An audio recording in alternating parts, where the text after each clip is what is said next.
My head is cut off.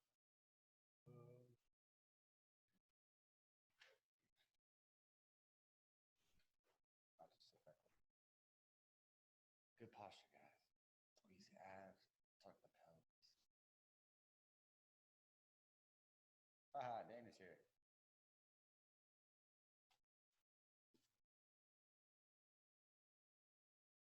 Cat the bee.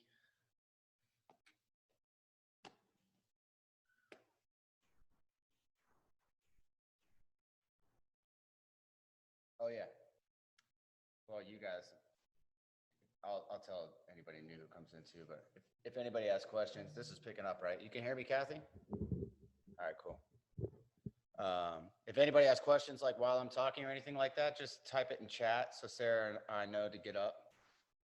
And I'll try and remind other people when they come in. We'll just wait like a couple minutes. Baby, click the performance thing down at the bottom right. Just don't click the end. All the way on the right, the circle. All the way to the right in the circle. No. Click the circle. Don't click it out. Yeah, turn on the top one. Yes. Did you click it? Okay. You can move that out of the way. No, don't close it. That's still a running program, is what I'm trying to tell you. It overclocks the computer. It makes it run like twice as fast.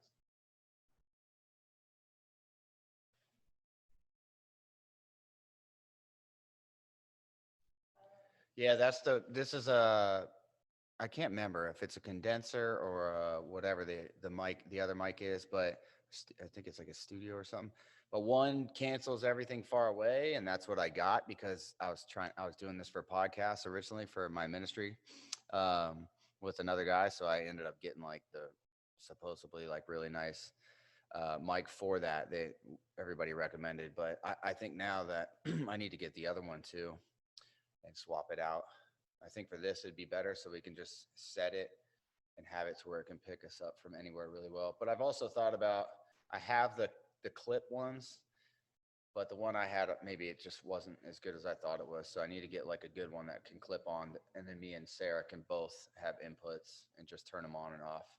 So now that we've got this all sorted, now we're starting to think about like new bells and whistles. We just invested in the Vimeo, and that's been kind of a learning experience. So once that's all sorted out today and going forward this week, then all the parts of this should be done, and we'll have, I'll try and perfect each aspect of it with the audio and stuff. And then we're going to I'm trying to figure out how to do this. If we're going to go through the Vimeo or whatever, if, certain class, if I do one a week where I don't do it live and add it in, so it'd be a third one, and me and Sarah shoot something with actual like multiple cameras and then just do different angles and make it like a half an hour, like short and sweet one. So we'll see. I'm thinking of different things now, but so we'll get going.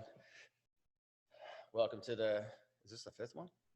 Sixth, yes, Sunday. So it'd be the sixth class or course, whichever one you want to call it, for the Muscle Wills for Josh course. And today we're going to just touch on hitting the arms with the foam roller. Different ways to do it, self-therapy techniques. I'll show you if you have a gun, the way that I do it. That's actually why I bought my gun. And it wasn't until my clients kind of gave me crap for not using the gun with my hands that I was like, wow, I didn't buy it for you guys, but I'll start using it on you guys if you want it. But using the gun is amazing. It is probably my favorite thing is your feet and the hands and arms. It just allows you to be able to do stuff that is really just annoying to try and do with your own hands, especially if you're not used to doing body work. To work on your own arms is really, it's not, I don't know. It just doesn't, it was one of the ones where, I mean, there's so many small little muscles in there and fibers that you get into, and people get confused on what they're actually feeling and stuff and what they think that they're pressing into bone or this and that, or they're going to do harm. Also, I know that in this time, there's a lot of people who can't afford this. So for anybody who watches this, I wanted to give you an option to give any family member or friend, one person, half off the course if they want to do it with you. So you can give that away to anybody. So anybody who's done the course though and is already paying the full price, I wanted to give you, we're going to be adding some new stuff to the site too, new products and everything. But I basically, if anything that I have or in the future, I was going to give you guys just half off anything you guys would want on the site. So no matter what limit or anything like that. So if you have like any of the herbal flushes or anything like that, or you're thinking about getting a grounding kit or something, but huh? Yeah, we'll create a code. So if you do have a friend that you want to do it with, some people had made mention of that. And it's not like I wanted to cheat any of the people who had already paid full price or anything like that. But there's some people who just can't do it, and they have friends who are like, I'd love for them to do it with me. But so I wanted to offer that to you guys because this is about just trying to get as many people in, and eventually, as it grows, hopefully we can bring it down to where it's more for you guys and less so people can get involved. But let's get to it because these ones are always my favorite because they're the ones that I need the most. The arms, for me, they're screaming. And I left them last night. I really wanted to do them because I have to work today. And I typically would not recommend you doing what we're about to do and then working a 6-hour day on clients like I'm about to do. So I'm actually, or working out, any physical activity that you're going to do to really challenge the muscles after you've set the nervous system into a reset motion is not the right or wise way to do it. So try and always set your recovery modality up to be after, as I've said, and it's like a broken record now, but if you follow me online, I always preach that. Save your recovery for after, so you reset after you've done the work, and then try and do it on your days when you're the most sore. The days you're sore, the areas of your body that are sore, you're going to be really, really aware of. So touching them will make you instantly aware of it. Therefore, it's easier for you to stay away from those areas. And when you foam roll, target the hard areas. But on the days when you are the most sore, that vulnerable tissue is not going to fight you. So when you release areas around the sore areas, you'll notice those sore areas are going to lighten up considerably.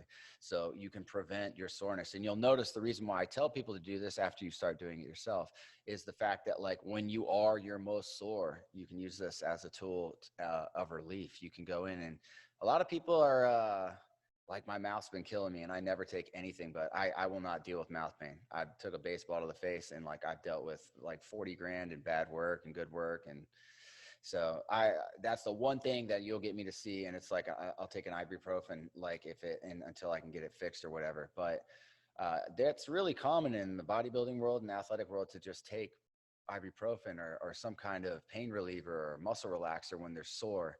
So use this, since that kind of thinking will really, it's counterintuitive, but super counterproductive. It's really going to work against you and cause a lot of imbalances in the body and nervous system. So wait till you're sore and then use this. Once you figure out how to foam roll around your sore areas and hit hard areas, and then when you stand up, you'll get these euphoric rushes where those those sore areas and tender areas get penetrated with rich just blood flow.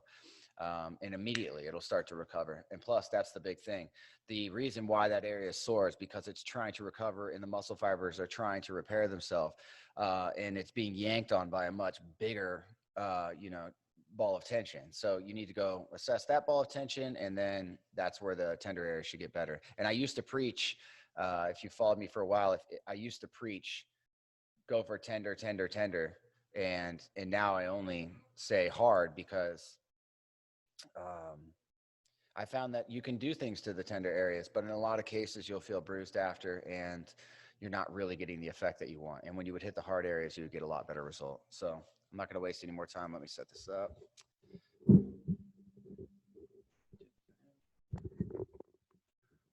it today, Dana.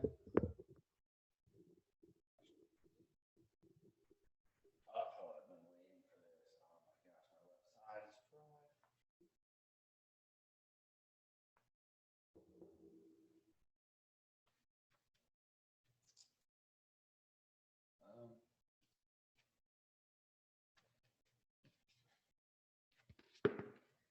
So I'll start with the roller.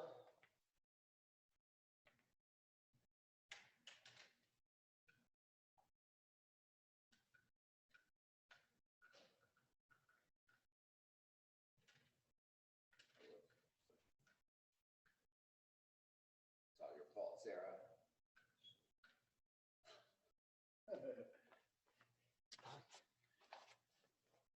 Go ahead, man. Are you going across? I'm good. Yeah, I'm good. Okay, so I'll start with the roller. I was giving Sarah some mess with her. If you guys heard that. All right, so the arm, basically, I mean, you can use many indicators for the arm tension, and basically, like right now, for me, you can feel like I can feel the levator scapula, the muscle that runs from like behind your ear down to the top of your shoulder blade, helps to elevate the scapula. I can feel that just resonating all the way down into my arm. But I can feel if I just move it around, at the point it kind of ends right here. So by releasing all the way down here where I feel the end of it is, I'm going to get massive release, well, release too, but relief up here. So like I was talking about, I believe last week or last session, the further away from the joint that is affected, the less amount of tension you need for it to get dysfunctional. So you can have a small spot out here that will rip on here versus my whole shoulder having a big knot in here. That's a lot easier for the shoulder to deal with. So we're going to start and try and find ways to get right down in the elbow region. The forearm, if you were going to do the forearm, I would honestly only do it with a peanut, which I'm not going to do right now, or I'll get her to get just a hard ball. And it's more of a methodical kind of, I do my forearms with my hands for the most part, but the forearms with like a ball, and it would be more like sitting and just leaning onto the ball like so. So if you were going to do the forearms, I like it with the peanut because you can actually cradle things. And with the forearm, you can just use it to be more of a active motion where you're doing more of a movement. So this is more movement based. It is applying pressure, and then whenever you feel that spot, you can just hold it. Like I got a good spot right through here.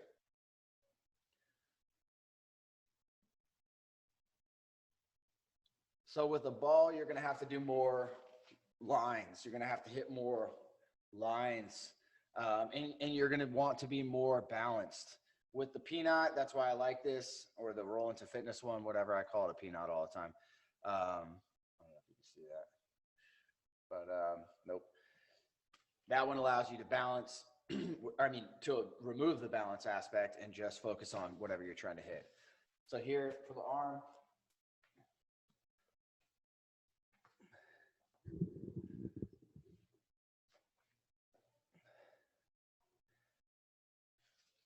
so it's going to be different for everybody, but I think everybody who rolls up into the shoulder is going to feel kind of a line down the middle. And remember, our object and our goal and the object of what we're doing is to stretch the tissue without going over the spot that we're focusing on. So getting at the top of the shoulder, leaning into the hard part that you feel, that hard like tension. It can be some of them still, like mine's more of a dull, achy sensation. And then we're going to start pushing the roller this way. I mean, our body this way, and the roller will go down our arm.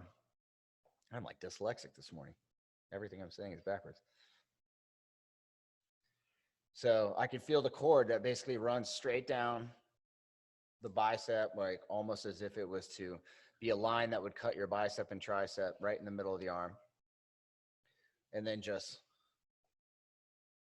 pushing it down the arm. And so I'm going to lean up over it and just lay my head over. And now I'll just adjust.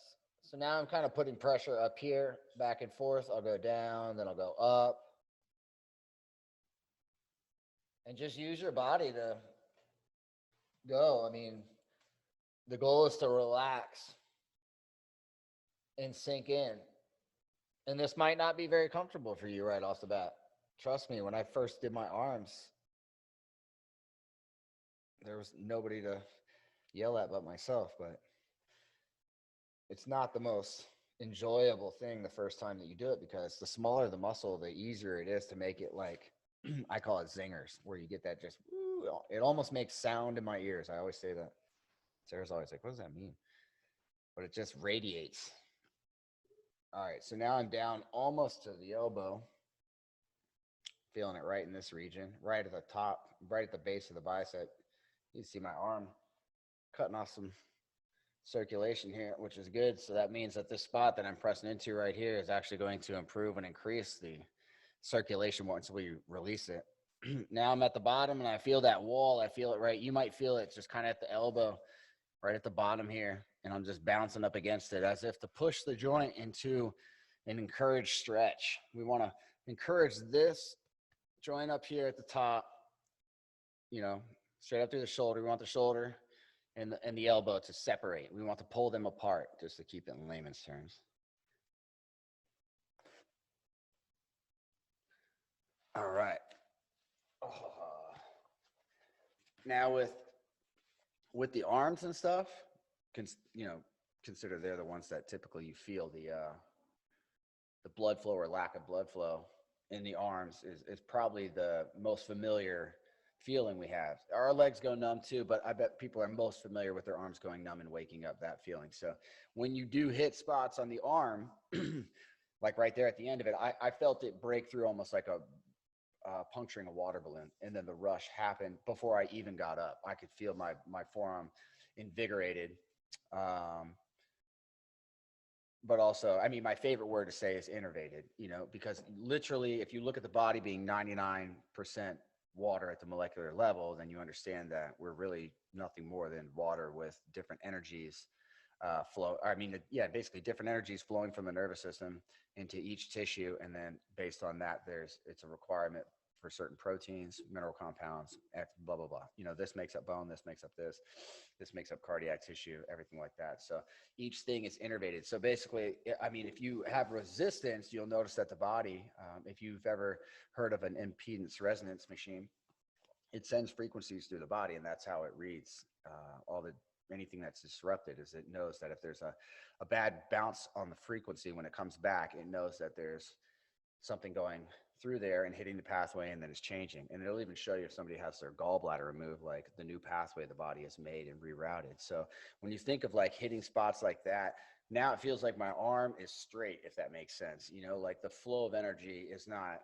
up and stuck in the back of my arm like it was. It was going like this for the most part. Like when I was pressing on people, I was feeling the lateral lines of my forearms and tricep firing without really any harmony between my bicep and the other side of my forearms too. So in releasing that, now I feel like the reciprocating flow of energy, that bounce back flow of energy is now coming straight back and through. It feels a little disrupted, like weird, like I got fuzzies going through this side. But now we're going to go and I'm going to show you. So we just hit here going straight down the midline. Okay. We basically affected the mid delt, right into, you know, bicep brachii, everything like that. I mean, we just call it the biceps. Let's not get too fancy, right? The midline between the bicep and the tricep. And in doing that, you're hitting the outside most line of the arm. So remember, I always teach you that the, body's going to start with tension at the midline, right at the bone. Same as our spine, it starts here, it works out. Same as our arm, it works at the humerus, works out, yada, yada, yada. So in that, you want to go for the outermost part of your arm first. That's always where you're going to get the fastest and most, the quickest relief. Then from there, we can start mirroring that on the other. So we're going to go into like more medial, like you want to talk about soft tissue. We're about to get right into like peeling the arm off of the shoulder, if that's really a painful way of describing it. But all right, so we're just going to do the same thing we just did, but we're going to try and feel the tricep insertion up in here, and we're going to try and separate this right through here, kind of more or less cutting this off. We're going to try and make our shoulder cap look real nice and pretty by pulling this up and off. But if you can make your shoulder cap look pretty, then your arm should fly up feeling about 20 pounds lighter. Okay, so just extend the arm as far as you can, okay? Almost like hyperextending it. And this is not like a hyperextending like we're going to break it. So just reach as far as you can, try and separate that, and then we're going to drop down right into the tricep cavity. And you're going to feel that same spot that you always feel that if you've done the other ones that we did before with the shoulder blade on the first Sunday, then you're going to feel that spot. But we're not going to go for that spot now. We're actually going to sink in between those, but we're going to have to, remember I told you, on certain things, you're just going to indirectly do the other sessions that we were doing. So right here, you're basically going to touch on that too, because you have to push the shoulder blade down and out of the tricep if it's up in there in order to get the tricep to separate from the arm. So if you feel that, it doesn't matter if you've done it before, do it again. It's only going to take you a few minutes, but in that few minutes, we're also going to do some tricep separation. So we're going to rock here, and you're basically going to think in your head. This isn't like just slamming back and forth. You have to, if you really want to do this right, you want to equally push this way and hit into the shoulder blade, and then move back the same speed and same pressure and push the tricep that way. Boom. So it should be like a ding, ding, ding, not like a, you actually want to boom and finish and finish and finish. So you can actually add some type of element of stretch and not just kind of a stimulation. Because if you just rock back and forth like this, you actually want to push and push, push and push. So try and make it a little slower, like grinding, digging motion. And since that shoulder blade in my case is definitely, you know, tight and up in there. And then as this, whatever part you're feeling the most, like right now, it's obviously my shoulder blade. When that sinks away a little bit, I'll start to feel more of the push that I can do on the tricep.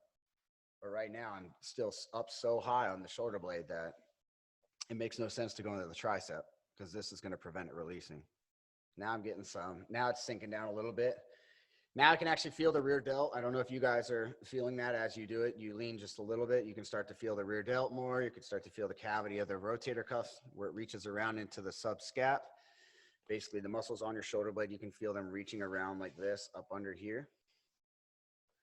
Now I can really push that shoulder blade down. See, I'm just like doing a punch motion, kind of punching into it and then finishing and then doing just this grind motion.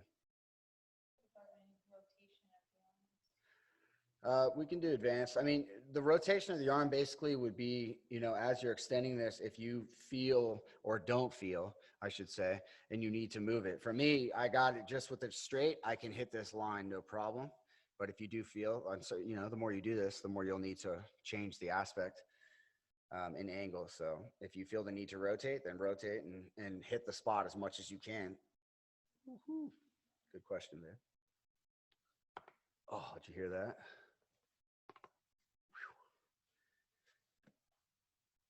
These shoulder blades, I'm telling you, when you get them pushed back and behind you, they take all the pressure off the neck, because they're pulling these muscles that have gone at an angle back straight.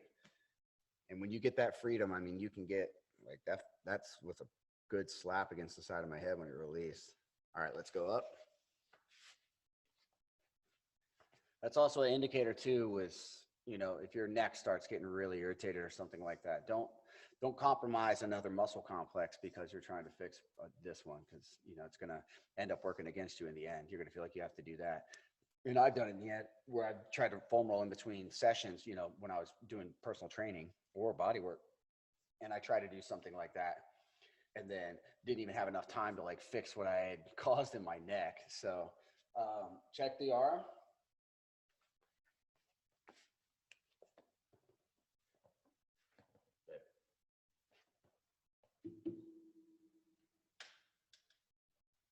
You have to unscrew that. When you do that, you have to unscrew it so it doesn't smooth. So just arm straight up. We're just going to check just with a reach. And then pull behind the head. So when you pull here,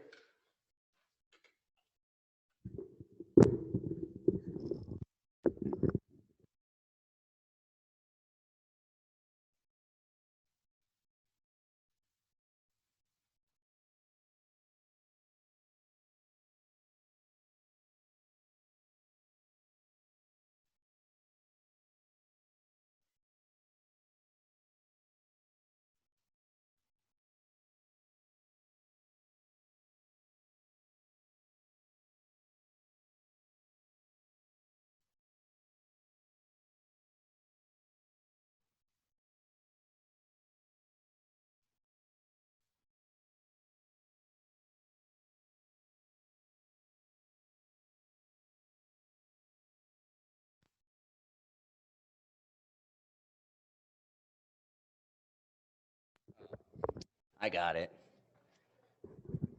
There it is. It didn't click in. I'm sorry. Is that better? Good? Yeah. All right, cool. All right, so now we're going to go into the actual belly of the tricep. So we're going to get. Did you hear about the stretch at all? No, that's right. Okay. All right, so when you, I just going from here, just reaching, you're going to reach up and then you'll feel right in here. And then we're going to bend. And then as you bend, you want to push this region without leaning. You want to just take the spot and push it out. So pull here a little bit and push that. And then if it feels like a strain at all, back off. You don't want it to feel like a strain. It should always feel comfortable. Some might feel a little strainy in the beginning, but you should just, if that's the case, then just move first. If you put your arm up like this and it's already a strain, then just move here. There's no sense in you stretching it if you have a strain here. That strain is called a lack of lubrication, blood flow, water. I mean, everything fascia does is like pump those things in there. So if you put your arm up before you even stretch and it's already straining, there's no sense in you trying to stretch it.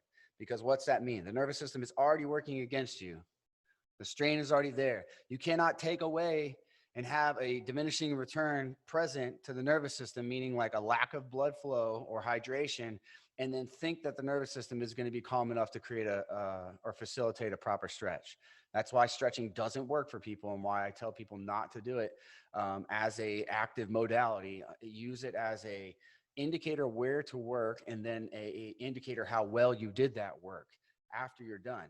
And then once you've got your body to a pretty good even plane, then you start using stretching and active stretching and movement modalities to keep yourself primed and lubricated. But it takes getting your body into a point of finesse before that can even happen.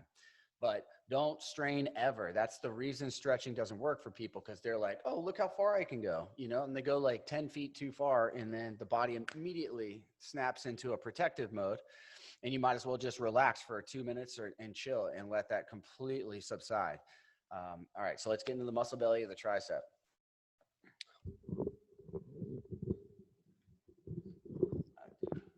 Lesson learned there. Make sure that the little white, our little silver thing is clipped in. So here, start up at the up towards the elbow and work down. Otherwise, you'll go into the shoulder blade cavity and you'll get stuck there because you'll feel something. All right, so right,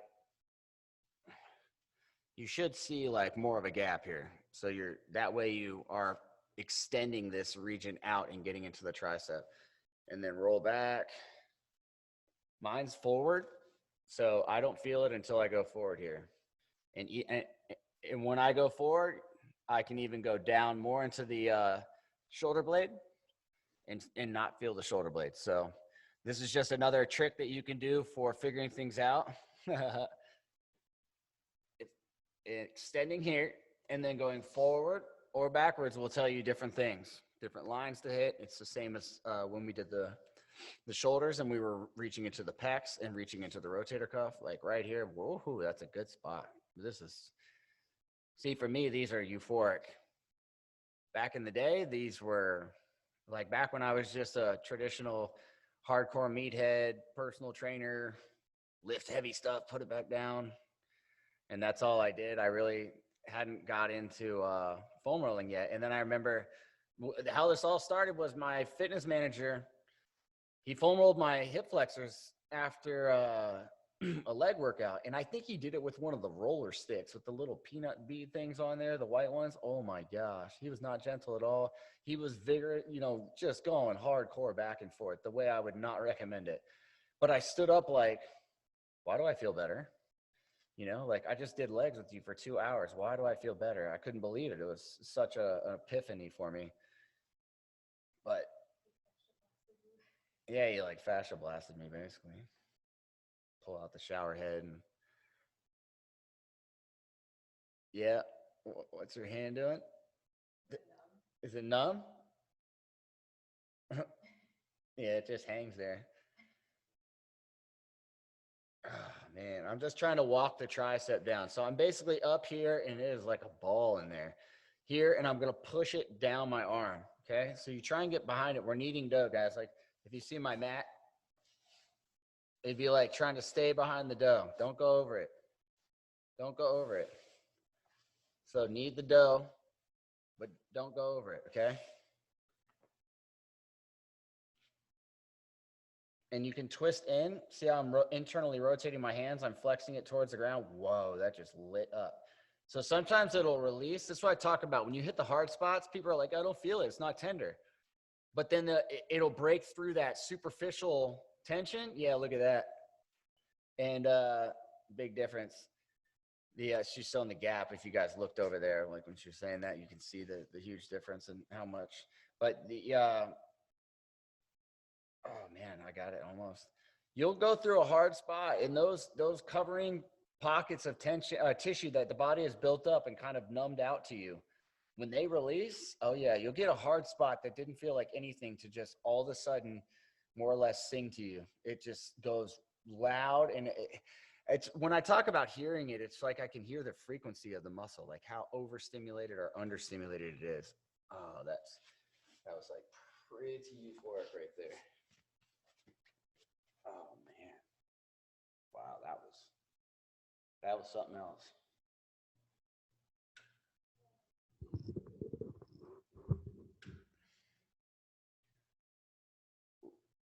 Yeah, look at that. You can't even see a bump here for me. I don't know if you guys can go back.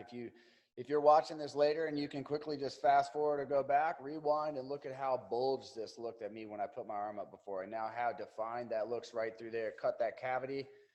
And then now this is down here and this is up here. And you could see even the dip right here.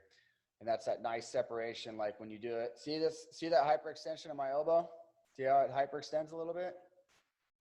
I fixed that in Sarah's, most of that in Sarah's. So that's something too that we need to get into now. So now you're seeing like, look at that extension, but look, it causes this to hyperextend. It wasn't doing that before. And I bet you on this one, that one does a lot. So now that shows you, I did this on Sarah when I was fixing the imbalance and the weakness and dominance. So that's, you get into the synergist of it. So now we're going to have to like play with the bicep in order to get the bicep to relax and match the frequency and the level of tension that the tricep and the surrounding area is at. Once you get that to happen, then this hyperextension there, see that, should stay like this. It should look nice, and my bicep should swell up a lot more like when it goes. Instead of my tricep and muscles back here over engaging, see that? It's like over engaging. This becomes a cavity when it shouldn't be. This is going to actually swell up a little bit more. It's not like I'm super huge or anything, but it's going to engage more. You'll see it swell up and match the other side. So let's see if we can make that happen and not make a liar out of me. So we're going to go for a bicep roll.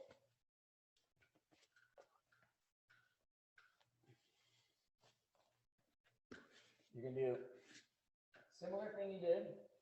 I actually should do this on the other arm. So let me see if I can get this.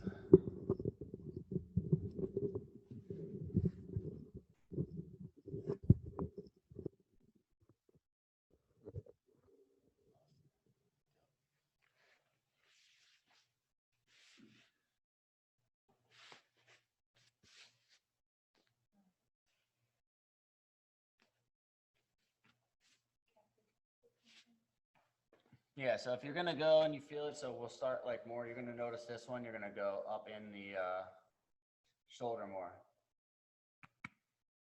That's recording that too. So. Go up here, get down in the top of the shoulder, or bottom of the shoulder, I'm sorry, going into the bicep. Wherever you feel it's hard. So it might be a little front deltish.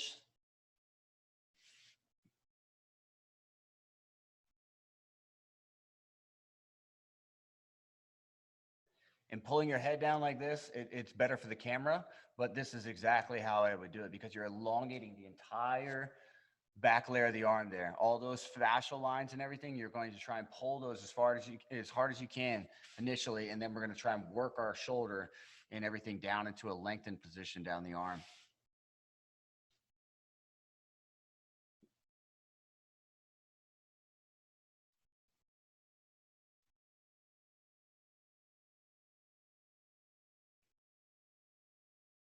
So I'm basically just pushing into the front delt, trying to smash that wall, that tissue that you feel, that hardness, and release it. And then same thing going down the arm. And just back and forth. It's only like a couple inches I'm going. Finding anything hard and just kind of like pushing it into a stretch and trying to get it to release. Now I feel the shoulders relaxing, so I can go down the bicep. Oh, there it is. There it is. Ooh, yeah. That is the spot I need. So I'm just walking this whole line down here, and I'm not going faster than I can release it. So I feel it get tender, tender, tender, and then it'll release, and then I move to the next spot.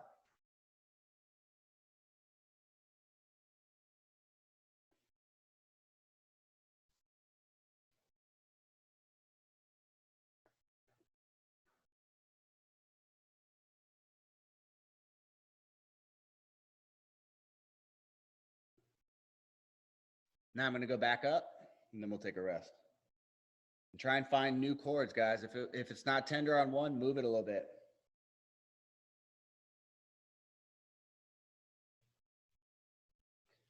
Oof.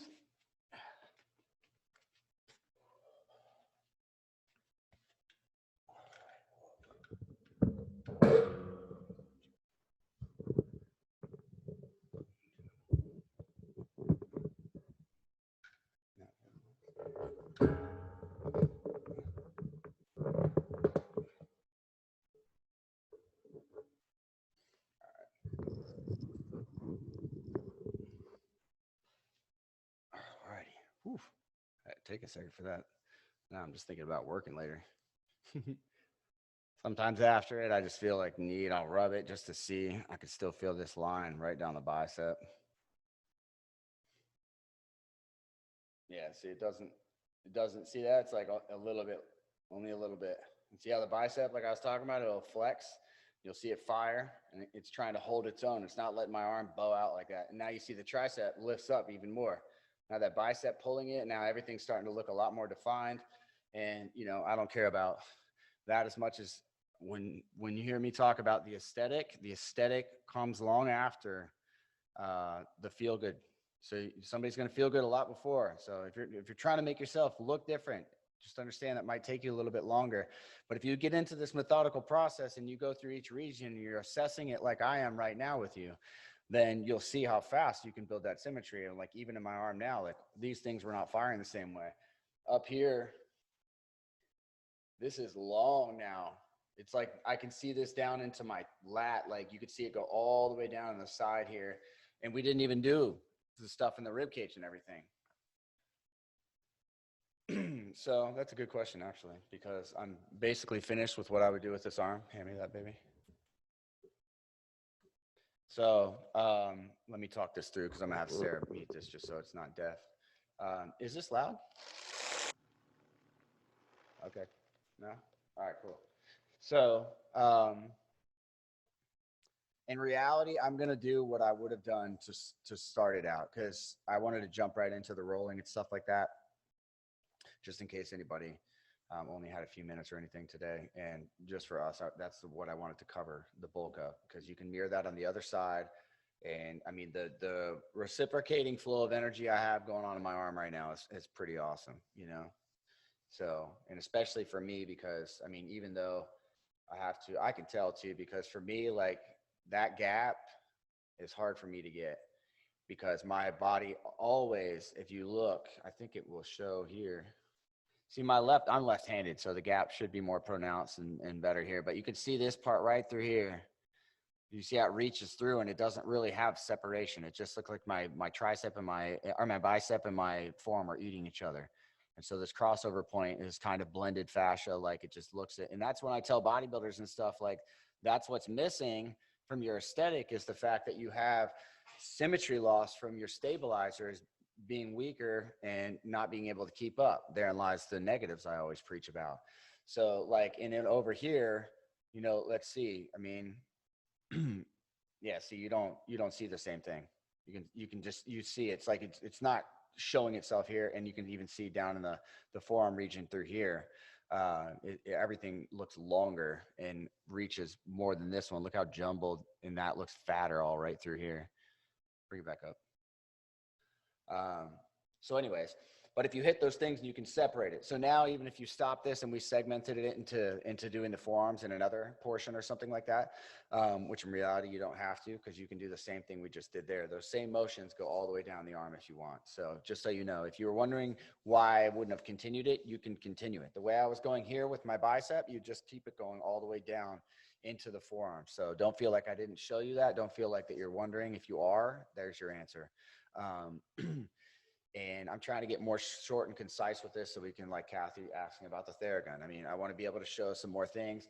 I actually had a guy send me a thing called what's it called? The Mantis rack or something like that. It's basically, for any of you gun owners out there, it's a rack that holds your gun. Like the Theragun's pretty ergonomic and you can reach your back and stuff. But with other guns, like it'll help hold it on the wall or whatever, so you can walk up and like hit your back on it and stuff like that. Yeah. So Mantis mount, this guy. I don't know him. I'm not affiliated to him. He just asked me if he could send it to me. I have no idea about it. You basically just take it, strap it around something, and it holds your gun here. So I haven't. Can you click the red thing because it's not focused? It's been fuzzy. Click it. The button at the front. Click that button. Yes. There. One more time. There. All right. So, well, I'm going to play with this so I don't look stupid when I do it up here and waste a bunch of time. But what time are we at, babe? All right, cool. So there's that. I need to make sure I spend a few minutes doing it. So we'll see how fast we do this. Okay. The purpose of the Theragun, again, if you haven't watched anything before this, I encourage you to go back. Of course, you don't have to. You can watch any episode at any point. But the purpose of the Theragun is not to trigger point stuff. It's to help facilitate muscles to work together. It will buzz at a certain frequency, no matter what, depending on what speed you have it on, and it will make muscles come to that frequency. So if they're lower than that frequency, it'll wake them up to that frequency. If they're higher and overstimulated from that frequency, it'll bring them down to that frequency, therefore neutralizing compensation. So you can do it as a warm-up just to facilitate things, just to buzz them and get them more in like a cohesive network, so you got your muscles working together better. During the session, you better be doing some very specific stuff and know what you're doing.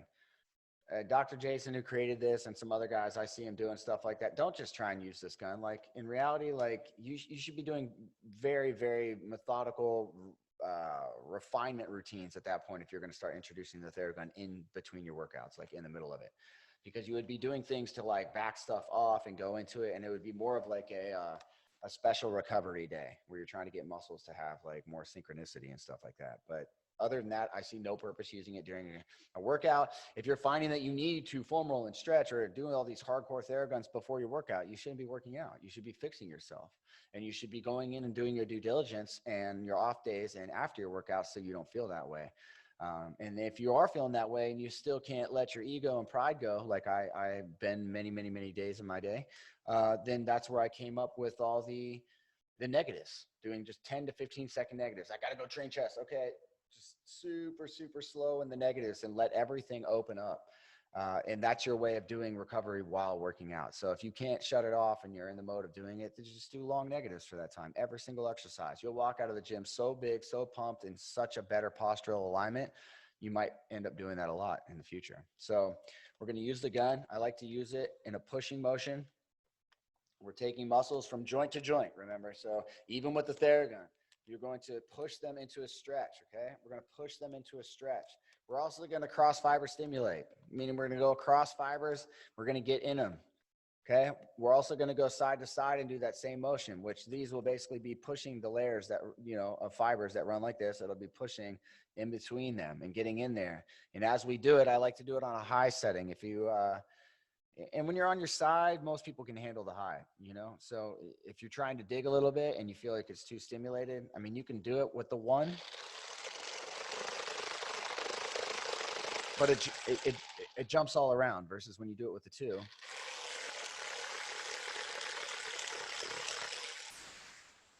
It's a lot smoother rhythm. So certain things you're going to notice with the gun are just not going to be easy to do unless you have it on a higher speed. So let's get to it. I'm going to show you basically, let's see. I'll do the 30-second warm-up. It should take me maybe a minute to do it for my arm. And I'll show you what I would do if I was going to facilitate my arm for using it to do some work. And then after that, then I'm going to do a small routine, which probably will take maybe 2 times that. And that'll be what I would do if we did what we just did.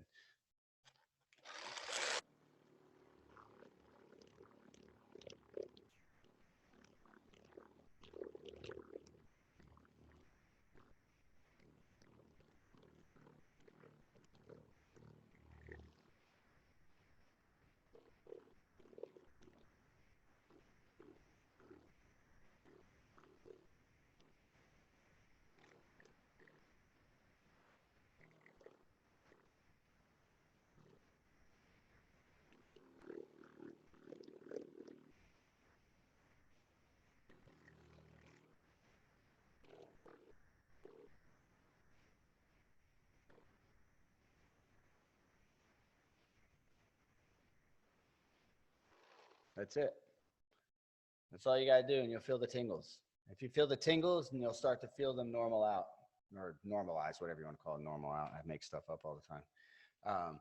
You'll start to feel the buzz, and when you feel the buzz, you should feel the buzz move. You'll notice you'll become more aware of the buzz moving, and that buzz moving, you'll get the blood flow, and the that reciprocating blood flow starts to kick in. But you also get the nerve function starting to balance out as it gets that new blood flow, as things get more like working. When one muscle feels the other side calm down, it immediately wakes up. There's no lackadaisical whatever process when it comes to that. The body's immediately ready to wake up when it comes, unless you have some serious systemic issues. That should always happen, especially if you're somebody who's doing this. In most cases, your body's already got some kind of activity level to it in whatever way. Even if you're sedentary and you just beat yourself up with a foam roller all the time. I have people who are like that, and their bodies are actually in pretty good shape. It's weird, but you should always have one side kicking off and making the other side stronger immediately. And if you don't have one side kicking on, that's immediately your assessment to go in, your indicator to tell you to assess that area and figure out which way the imbalance is. Is it bilateral? Is it from hip to hip? Or is it like on the same leg from hamstring to quad? Do you have some imbalance that you can't even get the hamstring to contract because you have too much downward pull? Distal pull, as they would say, going from the knee down, and you have Achilles issues that are bound up, shin splints and things that won't allow gait in the knee to happen. So therefore you can't get proper gait in the hip to even stimulate. You have to look at things like that, but always look at regionally. If you see something and it doesn't wake up, like, dang, I just did all this stuff with my bicep, my tricep did nothing. Okay, maybe you got to go medial. Maybe you got to go lateral. Maybe you got to look around the other regions. Maybe you have to drop the trap down because the trap is stuck in your ear and you can't even get your serratus and lat to turn on, and therefore you can't feel anything through the arm engage or anything through any of the delt muscles change. A lot of times what you've released through here, you end up like this and you don't realize it until your friend's like, dude, you look really funny, go check it out in the mirror, like something changed. And then like stuff like that happened to me in the gym. And then next thing you know, I started to realize like, oh, okay, this is obviously doesn't look right. Let me do this. Let me check this. So let's do basically with the recovery one. So when if you can extend yours, if yours has the ability to extend when you're doing pushing motions or something far away from you, obviously that's when I extend the head. Okay. But for everything else, I keep it right about like the second, like almost like at a 90. Okay. Because it's easy to come and do things without trigger pointing, but getting close to where you're starting to push tissues that are balled up. And if you do it the right way, then you can leave yourself not bruised and still create an effect like you feel like you did some trigger pointing, if that makes sense. You'll get a little bit of relief, but you won't get what we just did with the foam roller. So that's why I say, like, do some stretching, do the gun. The best way to do it, if you were going to do it in the most methodical and efficient process, I say, and who am I? But the gun first, okay, what I just did, go into the foam roll, go into a stretch. Okay, you've now used the gun to sync your muscles together so they don't deceive you as much. Then you go into a stretch so you can actually pinpoint the area that you want to focus on the most, that has the biggest need. Then you foam roll and do what we just did. and then you come back and do what I'm about to do with the gun to touch it all up. So what you've done there is you've basically removed the deception of the muscles because they have so much synergistic dominance and there's so much frequency, disruption between them that you can't really sense properly. So that stretch wouldn't even tell you the truth. So you've warmed it up. You've got your stretch to be more effective. Your stretch will now tell you a better place to go, foam roll and stretch. You now foam rolled and stretch properly the way that we just did. And then when you sync the muscles back together right now like this, before you do your last 2-minute stretch, it will give you the most clear representation of, did I do anything or was that a waste of time? And that's half the battle, is people learning that they're not going to hurt themselves, but also learning to know if what you did was even worth anything. That's what most people do. Those two questions always come up. Like, they're scared of hurting themselves. Once they conquer that fear, then they're always coming and go, I don't even know if I did it right. I bet you've heard that 1,000 times, and you don't even, if you're not in the industry, you'll hear that 1,000 times. Like, people just, in anything, like, oh, I don't know. Like, have you ever crocheted? Like, I don't know if I'm doing it right. Like, everybody says that about everything. It's all the two things, the fear of starting it and the fear of wondering after they've started it if they're wasting their time. So here we're going to basically go and sync the muscles back together, and you can loosely trigger point. You can loosely go over areas, and when you feel an area that has, it's giving you an indication that there's a need there. It's more firm, it's whatever it is, you can spend a little bit more time on it. But the goal is still to get that into a softer state that matches more of the surrounding areas. So anything that's around it, if that's a lot softer and that indicates that right there is more tense, then break it up a little bit and try and get it to where when you go over it again, everything feels about the same. Then when you go into it and you do your 2-minute stretch, the muscles should have a pretty good harmony in their frequency, and therefore when you stretch, nothing should gate, medial, lateral, all the different fancy words. Okay, here we go. Facing, it's less of an angle. More straight on, but still not straight on. Okay, I'm still doing an angle. I'm still trying to peel the layers away. I'm not trying to smash the layers against the bone.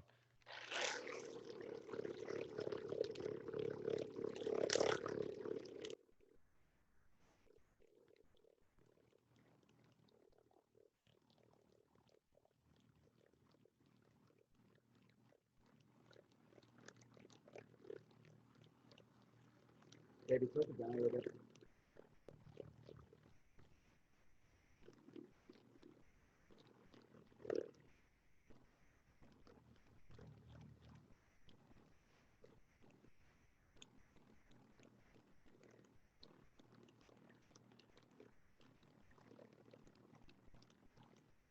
You see, I flex and extend constantly. Okay, make the muscles rise, make the muscles sink, make the muscles rise, make the muscles sink. So try and find different ones and different layers are going to expose themselves based on different movements. So move it, try open it around, like pull your hand, cock it to the side, whatever you can do to expose different things and feel different things.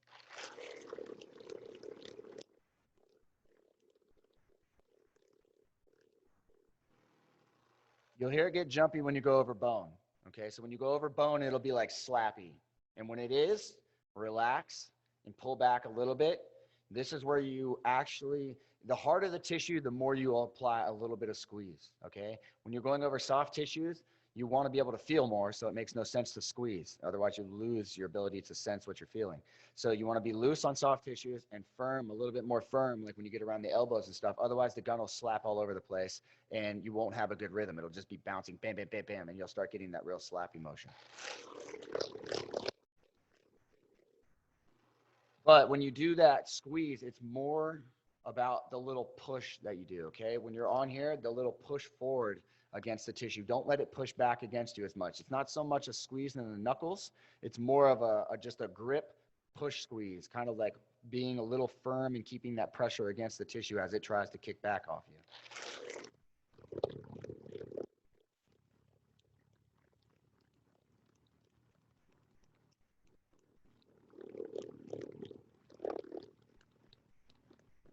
How I feel.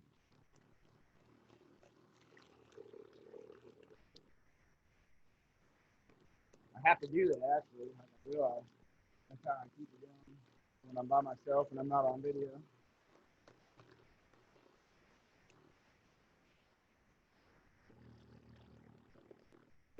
If you can't reach, throw me that battery.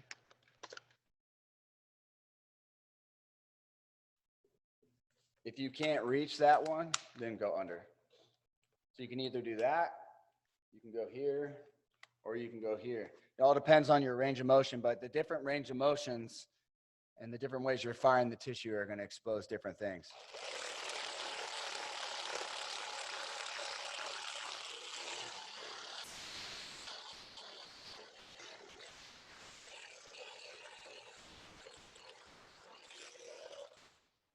All right.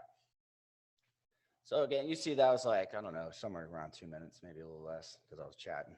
But I mean, now when you move your arm, let's see. It just feels strong when I do that. I feel like it's like when you go to work out and like your trainer like shows you and you're like, wow, that was really smooth. And then you do it and you're like, wow, I can't even make that arm move like that. How do you do that?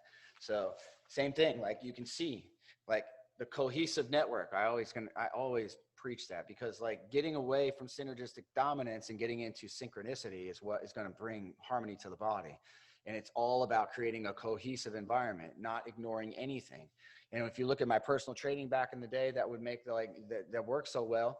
And they used to make fun of me. They called me a two-step trainer until I'd put any one of them through a workout and they wouldn't last 10 minutes because I would expose. All I was doing is putting somebody in a small square of room and forcing them to do their best to move. Like imagine somebody putting you in a box and then you just try to like do your best movements inside a box. It's really hard to do.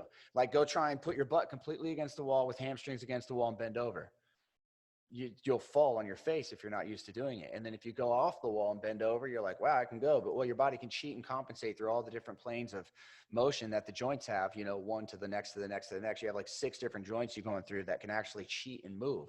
You put yourself against the wall and force yourself into a static plane. You cannot cheat.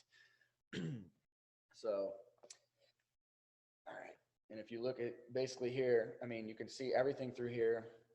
There's just the big thing you notice is the same thing I tell bodybuilders, like the difference in a beach body and a stage body is the flow, the fluidity of it. Like when you look at it, they don't really see one thing versus another. Everything just looks really good and it all flows. Like here versus here, like my arm just doesn't go up as good. If I raise this one, it's real, all here is super tight. Okay. Yeah, Kathy, same way. Your elbow wants to bend on the one and the other one's just like, you're all ripped through here now. It's like, yeah. So this one is super fluid up to my ear, no problem. This one doesn't, I have to touch my ear. I have to move my head, okay? And then I pinch here. So that is completely different. The arm doesn't flex out the same like that. It's better than my other one, but it's still cockeyed. Look at that. It's kind of like leans forward and everything. And then this one is just flexes, the bicep, tricep lifts, the arm lifts the way it should. When you squeeze it, everything should lift. So, and now when we go into a stretch, there's no battle going on. We've effectively moved. Now let's try that pushing out to the side again. I don't even feel my arm as much as I feel on the back side of my shoulder blade going up my neck now. And that's what you want. We've effectively deleted a region and a complex of tension. And that's what you want. Because now, guess what happens? We've effectively created a positive change, but we've also effectively created a profound relief. And the only way you can get a profound relief is when you truly release something and make it shift to the next. And if it doesn't shift, if the dry rubber band doesn't let go here and go up to here, then your brain will not click and say that we've completed something. And that's the difference in getting somebody to get hooked on therapy and somebody who just kind of like is lackadaisical with their therapy or doesn't even care at all. And it's the first thing that like in a kind of situation like the world has going on right now where people just, some of the most amazing athletes I know let themselves go to absolute heck during this.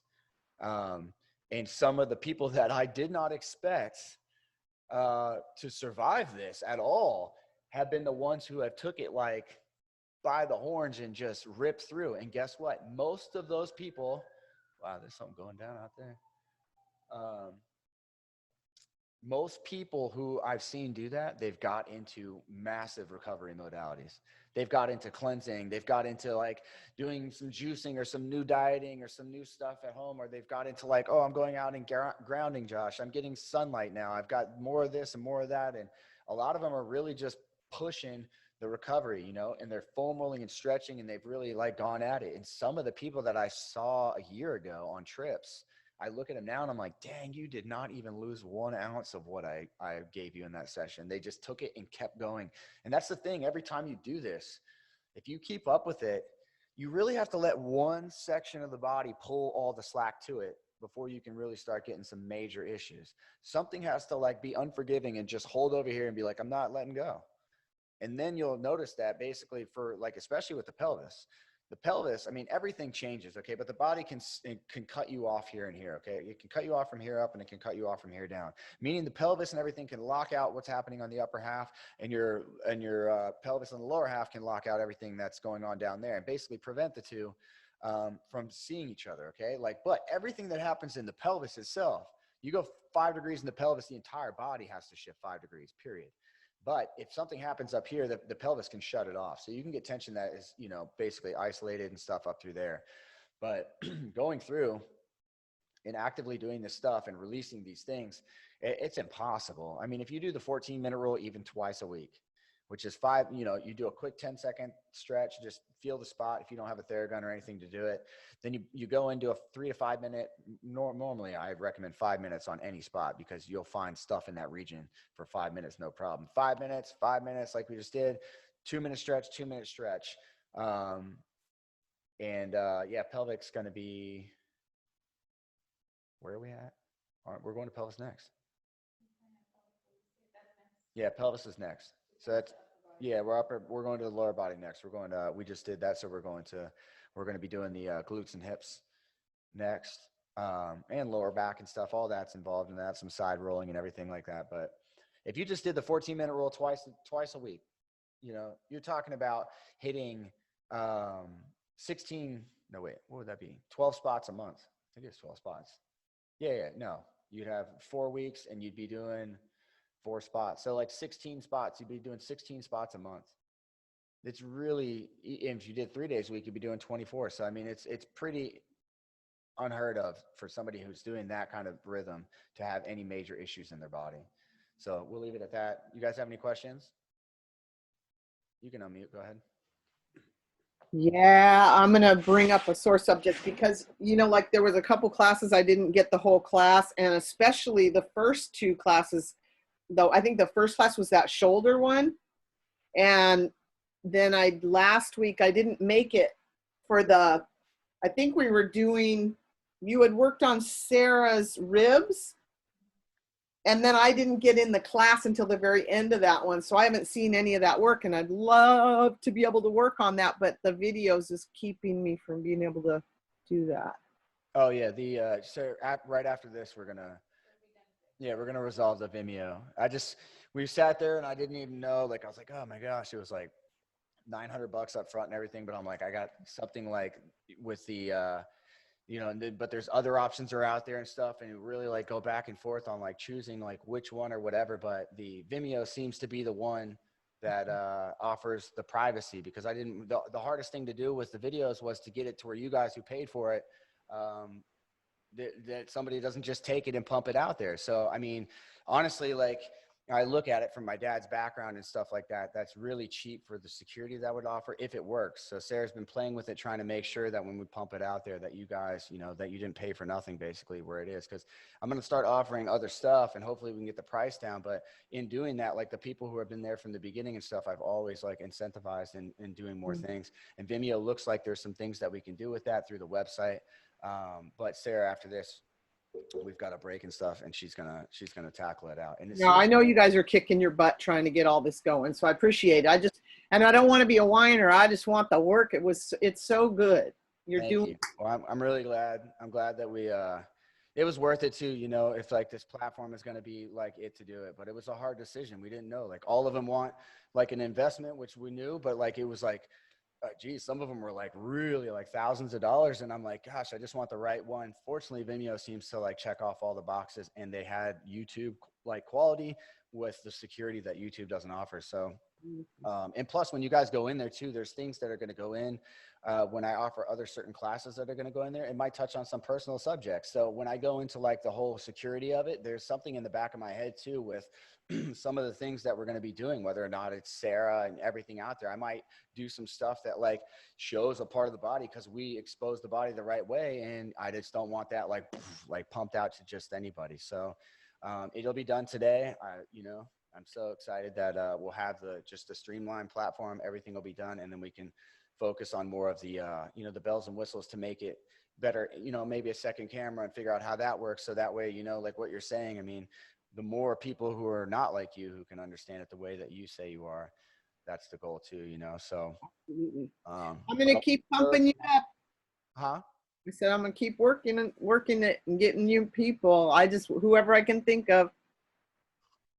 We appreciate I love it. So I think you're doing great. You guys are doing a great job, and you're really getting the right stuff. So appreciate it. Thank you, Kathy. That means a lot. So we're gonna have it all finished up today, and then we're going to try and start moving forward on like other things that we can do. And then yeah, we'll send it all out and we'll let her know. The Vimeo offers the live. That's why that was like the decision on doing it or not. So we did the live one and stuff like that. So we're going to try and like have that all situated today, and definitely before Thursday for sure. But getting the other videos out to you guys today so you guys can play around with them. And then, dang, you just made me, I forget what I was going to say again. Yeah, whatever. I can't remember. I wrote in my notes and to you guys, I said, I'm doing all rising. I meant I'm doing all fixing right now. Cause you were talking about, you got to do fixing first. And for me, I've been body working for 2.5 years. After my full-time job, I've been like 2 jobs for 2.5 years, working my ass off. My body needs to repair. And so I'm using this time to make me strong and stretch my stuff out that needs it. So this is pertinent stuff for the body worker so much. That's who I want to. My days that I like after doing this and stuff, I mean, I might have like a little quicker fatigue, but I only have 2-hour sessions today, so that's easy for me. But it's like the days that I don't feel good, it's just not as exciting. My work's always exciting, but I'm like, I know how crazy I can make an after, and I'm not just talking about the visual. I'm talking about just the whole experience. And if it's like you're limited in any way, you're like, like I could have totally made that person like fly up like 100 pounds lighter and just wow their life. But that's that's what I was gonna say. The other ones too. I'm gonna, now that we've got this situated, I'm gonna go back and watch all of them, and then any ones that we want to redo, or maybe all of them at some point. Like we'll do like, I want to eventually make a 12-week block where we go through the classes, and once we have the content, then I'll go back and redo them for like an actual like video collection that people could just like have it in like professional quality, edited and everything like that. That's obviously the end time goal, is to where I could build that and then have other companies use it for their stuff. And if you say that it's working this well, that was the whole thing. It's just to make the whole process for them all to do it. So, but thanks so much for coming today. You guys have any more questions? No, I just got to learn how to share you on Instagram. That's my next goal. Yeah. I know, man. I my dad doing what he did in the government for the computer forensics, and I'm just like, how did I like fall out for 1 year? And I feel like I went 10 years behind the curve. Like I used to be like gamer, like build all my own computers, everything. And now I'm like 1 year I took and chilled on technology, and I'm just like, what happened? Like all these apps came out. I didn't understand algorithms or nothing anymore. So, but all right. you guys have a great day. Hey, guys, thank you. See you next week. Oh, I might not make it on Thursday, but I'll see you when I see you. All righty. Bye. Thanks. Thank you, Josh. Bye. Thanks.